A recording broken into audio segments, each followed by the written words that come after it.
I am really excited to introduce Christie McDonnell of McDonnell Associates. She is our real estate closing attorney, and they obviously do a fantastic job. And so I wanted to bring her on the show this morning just to talk about some of the different things that are happening industry-wide right now. We're going to talk about some current events and then some things that you need to know from the law side of things when it comes time to buy or sell a home. So good morning, Christie. Good morning, Brian. How you doing? I'm doing well, thanks. So first and foremost, because this is your first time on the show, tell us a little bit more about your law firm. Sure. So we are general practice, meaning we handle cases in various areas of law. I personally work primarily in the real estate world. However, I have colleagues who focus on other areas of law as well. Most commonly, we hear about family law cases, probate cases, estate planning, business entities, DUIs. If we can't do it, we work with other attorneys who can. We always want to make sure our clients get in good hands, whether or not it's with us or with somebody else. Excellent. And so you guys do a really good job on the real estate side of things. And what I want to focus on for just a little while here are just some things that are happening right now that people really need to be aware of, because obviously a big portion of this show is just educating the public and consumers. Whether you're considering buying, selling, or investing in real estate right now or not, this is information that we're all going to need to have at some point in time, right? The majority of us are going to buy or sell a home. And so for those of you that tune in on a consistent basis, I appreciate that. We think the show is pretty entertaining in value. So Christie, let me ask you this. There's something happening right now that's actually been happening for quite a while that's a really major concern, and that's wire fraud. Absolutely. One of the biggest concerns right now. Yeah. Everywhere I look. Just tell us a little bit more about what's going on. Sure. So it has been going on for a while, but it's increased drastically. Just from 2017 to 2018, it went up 166%. The FBI data says that there's been $149 million of loss due to real estate fraud. And that's only considering 12 to 15% of the fraud that actually happens. That's just what's reported. Oh my gosh. There's a lot going on out there. Like you were saying, you might not be buying or selling right now, but you will at some point, or someone you know, someone you love is. They don't do it every day, most people. So this is a big transaction to them, and it's a new process for them. So this wire fraud is not even on their radar. And the fraudsters who do it are so advanced. They're very smart. Obviously, this is what they do. They know how to do it. They can do it well, and it can be devastating for people. We're talking large amounts of money here. Yeah, I mean, Down payments for real estate, entire sums of cash for purchases. Right. Sellers' whole proceeds. Oh, my gosh. I mean, and that's so $150 million, and let's just call it 10% is reported, 12 to 15%. There's over $1 billion potentially in just wire fraud. Yes, it's crazy. So what are some things that people can do to protect themselves from that? Sure. So first and foremost, when you're working with your law firm, we all pretty much, any firm I've worked with, we have disclosures and warnings about it. We don't change our wiring instructions very often. If we do, we usually let our clients know for this very fact so that we can make sure that they're cautious. So don't ever be afraid to call your firm, verify. Are these your closing instructions? Or I'm headed to the bank, I just want to verify. Have your bank called. Don't hold back. It's better safe than sorry. If you receive an email, we may have been emailing back and forth with you. It may look like our email address, but the fraudsters know when to intercept. So if you get an email, does it sound like our language? Does it sound like your real estate agent's language? Is that how they, are those the words they use? Are things spelled correctly? Hover over their email address. It can look just like their email address, but then you hover over and it's actually a fake address designed to look just like your agent's address or whoever it's supposed to come from. It actually can appear to be exactly from them, but they ghost over the email address. I'm not exactly sure all the IT. They've done it to me. They've done it to me. So I think people go to my website. They see the people that are on my team. They know that I'm the owner.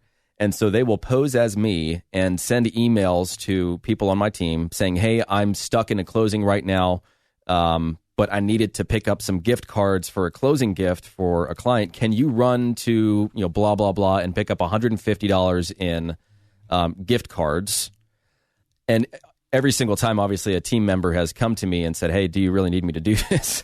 And I'm like, no, absolutely not. It's a scam. I'm not entirely sure what they think is going to happen once the agent on my team gets the gift cards. Like, hey, go ahead and just mail this to my address in Kenya. Or like, it hasn't gotten that far, but we've intercepted, obviously, every chance we've gotten. The other thing that has happened, and probably happens once a week to us because we carry a large listing inventory, is that we will get people that take our listing data, put it on Craigslist as though it's for rent, pose as the property owner, and then all of a sudden we're getting phone calls. It happens every single week for our listings that are for sale from people asking, hey, is this for rent? I just swung by the place and I want to move forward. I just wanted to verify. And thank God they do that. But there are so many people out there that take our listing data, put it on Craigslist, and they're just rental scams. Have you run into that? I've definitely heard of it. I haven't had to deal with any ramifications of it. Thankfully, a lot of the agents and consumers are becoming more aware of it, but it's definitely a real concern out there. Yeah. Let's switch gears a little bit. We're talking with Christie McDonnell of McDonnell and Associates, a real estate closing attorney, among other things. But when you're going through the contract to closing process, you're doing things like a title search, and we're trying to resolve contingencies before we end up closing on the property. What are some things that you see, like in a title search, as an example? Let's first just define what a title search is and kind of what that process looks like, and then what are some of those things that can delay or even stop a closing that people should know about? Sure. So a title search in South Carolina, we go back 40 years on a purchase.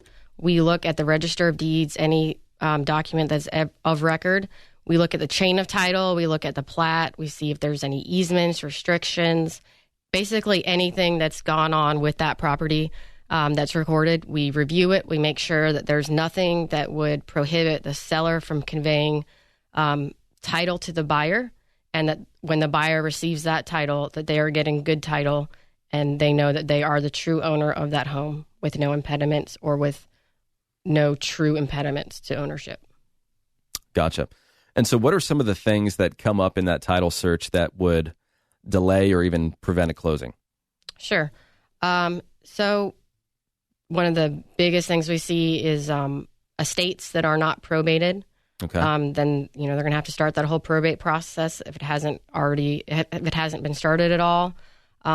We'll at least need a PR named by the court that has to be approved. It's not just an overnight thing.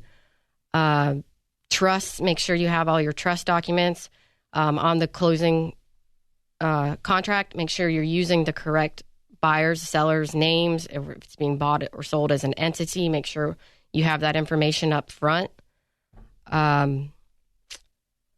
Like with estates, as an example, we're talking about people that pass away, that own property without a will, right? Without a written document that tells the court how to disperse ownership to that property, right? Mm-hmm.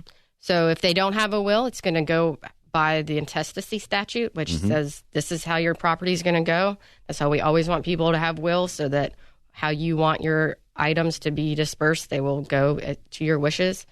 If you do have a will, it will still need to be probated with the court. So, but both of those things require a lengthy process. Right. Right. So if they die intestate, meaning they don't have a will, how long is that process? I mean, I can hear it's about a year. Yeah. Pretty close to it, right? Yep. And that's if people aren't fighting, or if, when money or real estate's involved, you see another side of people that even your family members you might not ever expect. So. Oh yeah. I've been doing this for long enough to see just about everything. I don't think I'll ever be comfortable saying I've seen it all, because we've done so many transactions and worked with so many different people that I'm still incredibly surprised that some of the situations we come across, I'm like, wow, that's a new one on me. And it's kind of entertaining, to be honest with you. Yeah. How about just real estate contracts in general? One of the things that we really stress on this show is the quality of the agent that you hire really matters. And because I'm so big on educating the public and in not only hiring the right agent by asking the right questions and expecting the right things out of them, but from your side of things, when you look at real estate contracts as an example, I know for me personally, because I'm still in production, I still sell a high volume of real estate. it always kills me when somebody makes an offer on one of my listings and the language that an agent has written into a contract to create some sort of separate contingency to the purchase is just so poorly written that I feel sorry for the agents and ultimately the sellers that would agree to that type of ambiguous language. I mean, do you see that somewhat often? We do. In South Carolina, real estate agent's contract is already written up. For the most part, it's basic. But when it goes beyond that, you really need to lean on your brokers and your real estate attorneys to look over that wording.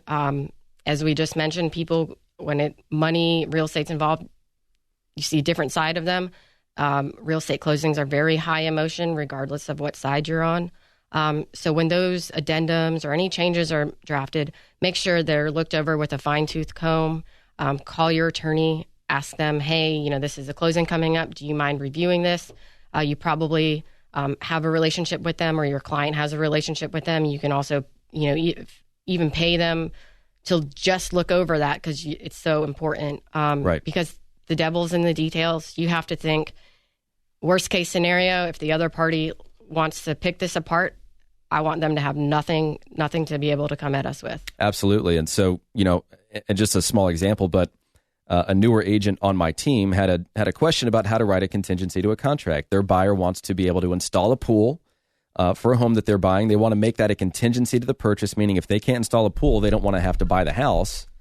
And so they said, how do I write this contingency? Just this contract is contingent upon buyer's ability to install a pool. And he sent that to me, and I said, no, you have to think about things from a bunch of different angles. You have the permitting associated with getting a pool. What type of pool are you trying to install? If you can install a pool, but it's going to cost you twice as much money, is that going to be to your buyer's satisfaction? If you leave it ambiguous, what's to stop the seller from saying, hey, you can put an above-ground pool in all day long. What's the problem? No, I'm not going to cancel this contract, and no, I'm not going to give you your earnest money back because you weren't specific enough in the language in the contract. And so one of the things I love about your firm is that you will work really closely with both us as agents and our clients to ensure that we are covered from a legal perspective. It's not just, shuffling paperwork and signing a book of documents at closing. There's so much more that goes into a really fruitful relationship between an attorney and an agent and their client. And so I appreciate that about you. Glad to do it. So how do people reach out to you if they want more information on your firm? Maybe they have a real estate related, law-based question, or they want to get their will written. They want to, talk about some estate planning, some of the other functions of your law firm. How do they get in touch with you? Sure. We have a great website online, just www.mcdonnelllawfirm.com. Of course, we have our generic email on there so that if you don't know who you want to talk to, you want to talk about multiple things, you can always shoot an email there. We'll have somebody reach out to you. Our phone number is 866-931-8793. My personal email address is Christie, Christie, at McDonnelllawfirm.com. Awesome. Well, I really appreciate you being on the show. Any final thoughts or anything else you wanted to share with us? No, Charleston's a great place, great place to live, great place for real estate. Just make sure when you are dealing with real estate transactions to pick a great agent. It really does make a difference.